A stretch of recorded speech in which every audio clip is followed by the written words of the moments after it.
પાખંડ વાળા પૂજાણા હાચા જતી સતી હંતાણા જગતમાં પાખંડ વાળા પૂજાણા. જો પાખંડ કરે આ મીડિયાનો યુગ છે, પ્રભાવનો પણ યુગ છે. અત્યારે નવા નવા મહાપુરુષો પ્રગટ થાય બાપુ ક્ષણમાં મીડિયા થકી.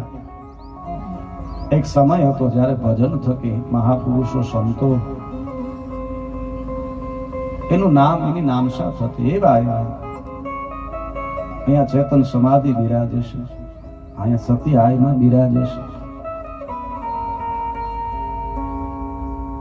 નાગાજી બાપુનું જે સ્થાન છે, જેના ભજન આજે પણ એના પ્રમાણ હોય બાપુ. આજે પણ આ સમાધિ સ્થાન, અને અહીંયાથી ભૂલથી પણ જો કોઈથી વસ્તુ લેવાઈ જાય ને તો એના પ્રમાણ આપે છે. ચેતન સમાધિ છે, ભજનના પ્રમાણ હોય, સત્યના પ્રમાણ હોય.